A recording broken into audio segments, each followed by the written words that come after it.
Jeremiah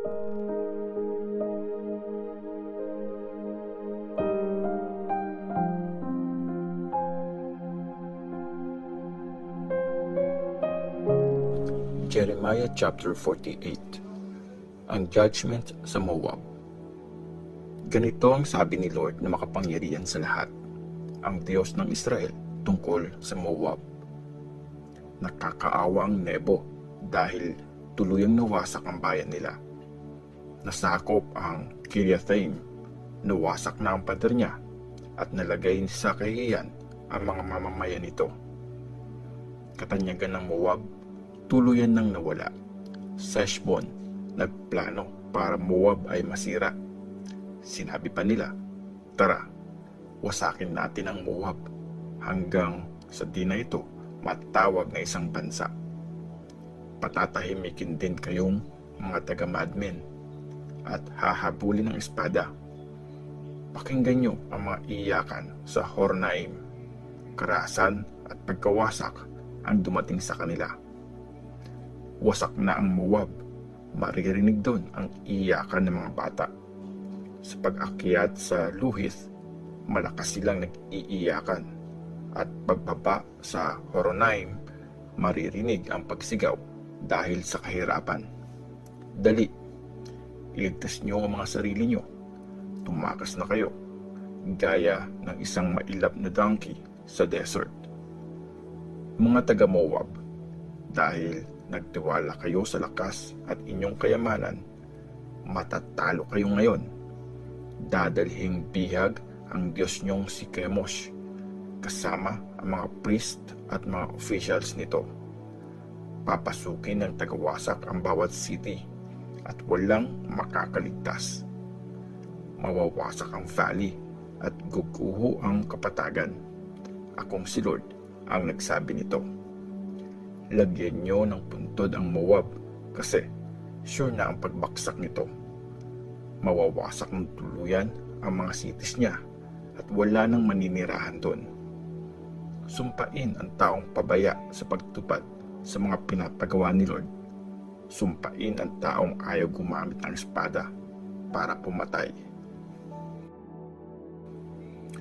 Nawasak ang mga cities ng Moab. Sabi ni Lord, namuhay ng panatag ang Moab simula nung kabataan niya. Para siyang alak na di nagagalaw ang latak. Di ito na ay salin sa ibang jar. Di pa siya nadadalang bihag. Kaya di pa nagbabago ang lasa niya at di pa nawawala ang amoy. Kaya sure na darating ang oras na magpapadala ko ng mga taong magbubuho sa Moab na parang alak. Itatapon ang laman ng mga jars niya at babasagin ang mga ito. At ikakahiya ng mga taga-Moab ang Diyos nilang si Chemosh, kung paanong ikinahiya ng Israel ang Diyos-Diyosan sa Bethel na pinagkatiwalaan nila. Paano nyo nasasabing mga bayani kayo at matatapang na mga sundalo na sanay sa gera? Dumating na ang wawasak sa Moab at sa mga cities nito. Pinagpapatay na ang pinakamagaling nitong kabataang lalaki. Ako ang hari, si Lord na makapangyarihan sa lahat. Ako ang nagsabi nito. Paparating na ang pagbaksak ng Moab. Mabilis na dumarating ang pagkawasak niya. Magluksa kayo dahil sa kanya, kayong mga kalapit na bayan, kayong lahat na nakakakilala sa kanya. Sabihin nyo, nasira na ang makapangyarihang paghahari niya. Wala na ang tungkod ng kanyang katanyagan. Kayong mga taga-Dibon, bumaba kayo mula sa mataas niyong kinalalagyan at umupo kayo sa tuyong lupa. Dumating na ang tagawasak ng Moab. Nawasak na niya ang inyong mga kuta. Kayong mga taga-Aroer, tumayo kayo sa tabing daan at mag-abang. Tanungin nyo ang mga lalaking tumatakbo at ang mga babaeng tumatakas. Anong nangyari? Nawasak na ang Moab at napahiya na. Humagulgol kayo at mag-iyakan sa Arnon River. Inyong i-announce. Sabihin nyong Nawasak na ang Moab.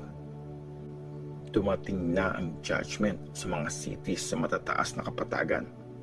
Sa Holon, Gaza, Mepaath, Dibon, Nebo, Beth Deblataim, Kiriathaim, Beth Gamul, Beth Meyon, Kiryot Bozra, at sa lahat ng mga cities ng Moab, malayo man o malapit.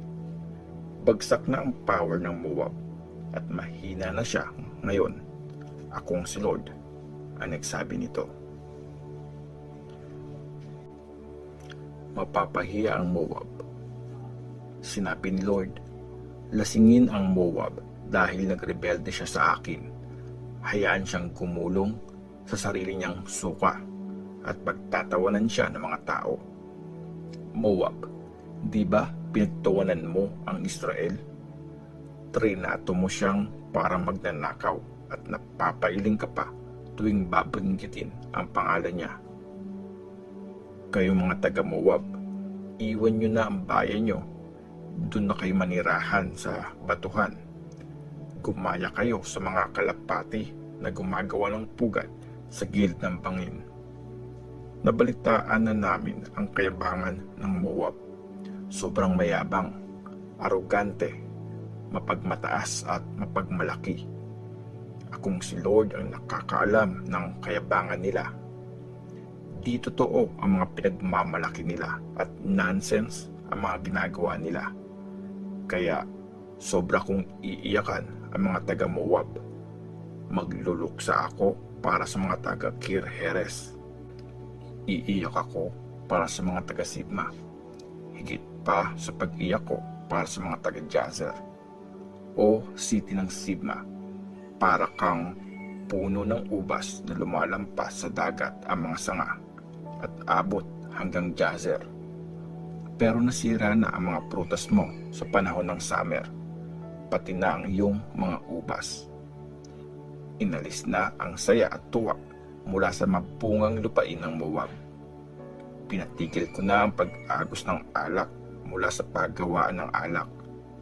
Wala nang pumipisa roon na may kasamang sigawan at kasiyahan. Kung may sigawan man dun, di na ito dahil sa kasiyahan. Sumisigaw ang mga taga-Heshbon at ang mga taga-Eleale. Abot hanggang sa Jahas ang boses nila. Naririnig ng mga taga-Zoar ang sigawan. Hanggang sa Horonaim at Eglath, Cilicia. Natuyo na rin ang tubig sa batis sa Nimrim. Papatigilin ko ang mga taong nag-o-offer ng handog na susunugin sa mga altar sa matataas na lugar sa Moab at ang mga naghahandog sa mga diyos-diyosan nila. Akong si Lord ang nagsabi nito. Parang flute na tumutugtog ng pagluluksa ang puso ko para sa Moab. Nagluluksa din ang puso ko na parang flute para sa mga taga-Kirheres. Nawala na ang lahat ng pinaghirapan nilang kayamanan. Inahit na ang bawat ulo at kinupit na ang bawat balbas. Panay hiwa ang mga kamay nila at nakasuot sila ng damit panluksa. Walang ibang maririnig sa mga bubungan ng mga bahay sa Moab at sa mga plaza kundi pagluluksa. Dahil binasag ko na ang Moab na parang lalagyan na wala nang may gusto. Wasak na ang Moab kay lakas ng pag-iyak niya. Dahil sa matinding kahihiyan, pinagtatawanan siya at kinikilabutan ang lahat ng bansang nakapaligid sa kanya. Akong si Lord ang nagsabi nito. Hindi makakatakas ang Moab. Ganito ang sinabi ni Lord. Darating ang isang bansang kasing bilis ng eagle at ibubuka niya ang mga pakpak niya laban sa Moab. Masasakop ang mga bayan at babaksak ang lahat ng pader ng mga ito. At sa araw na yon, manghihina ang mga sundalo ng Moab gaya ng babaeng malapit ng mga anak. Mawawasak ang Moab at di na i-recognize bilang isang bansa dahil nagrebelde siya at nagmalaki sa akin.